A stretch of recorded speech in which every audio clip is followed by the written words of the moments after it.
Secondly, on Andhra, there are no grants but only loans, that too from multilateral agencies. So basically, dollar loans will be given to Andhra Pradesh, which future generations will have to pay back with interest. There was also another sweeping statement. Grants for backward regions of Rayalaseema, Prakasam and North Coastal Andhra, as stated in the Act, will be provided.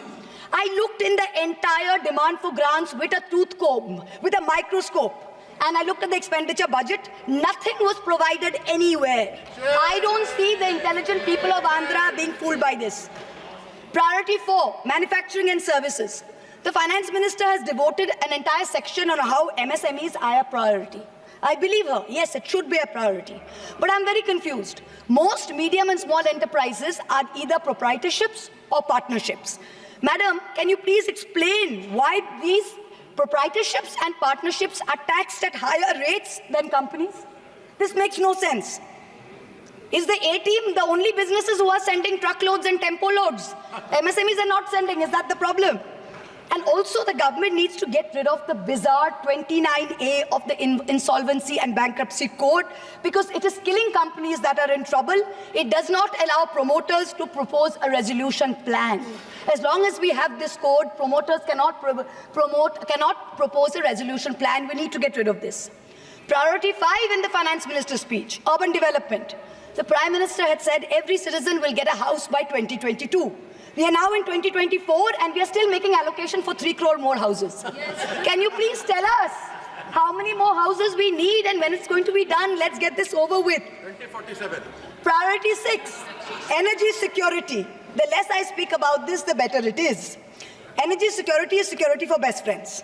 It's created by allowing best friends to import low-grade quality coal, mark it up as high-grade quality coal, and sell it to state development corporations at the cost of the country's environment, at the cost of the health of our citizens. Priority 7, the Finance Minister said, was infrastructure. She announced in a true style of Shagun that she is gifting the nation 1,11,111 crores. 111,111. This is flat on last year.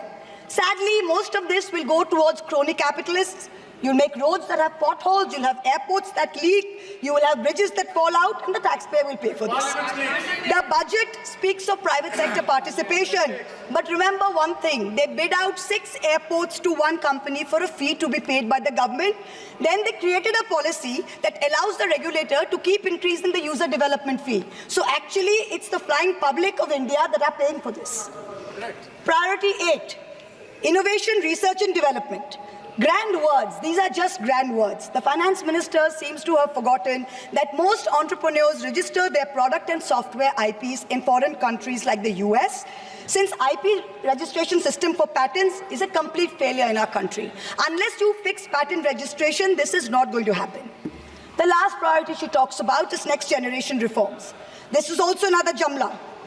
She says, I propose to earmark a significant part of a 50-year interest-free loan for competitive federalism.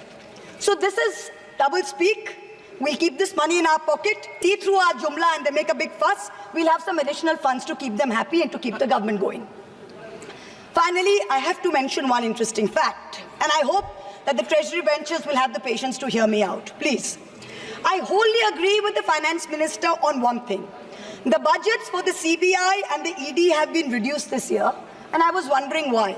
Is it because the voters didn't like the fact that you were using the CBI and the ED to go after the opposition and file fake affidavits? Or is it because you have outsourced the CBI and the ED completely to a businessman in Ahmedabad who's controlling the whole thing? Why have you reduced it? Number one, the former Maharashtra Home Minister highlighted how BJP leaders and agencies have threatened him to filing a fake affidavit. In the case of Sandesh Khale in West Bengal, the women have confirmed on video that BJP leaders forced them to file fake statements. Similarly, I'm told in my matter, October 16, 2023, got my friend to his office in Ahmedabad and threatened him with dire consequences to file a fake affidavit. Filed the fake affidavit and forced him to sign it. Even today, every mid-level official calls mid-level officials in the CBI and says 161 statement change karaiye, aapka sir ko bulaiye, madam ke against mein statement dijiye. I am telling the CBI via you, madam, please take a 164 statement once and for all. Don't keep calling back people to change 161 statements to implicate me. It's going to get you nowhere. Let us reduce the CBI and the ED budget to zero. Let us, Mr. Adani, pay the full 1,500 crores. Let us outsource it completely to him. End of story. In short, this Kursi Bajao budget is a desperate attempt by the government to stick its head in the sand and act like that the mandate of 2024 never happened.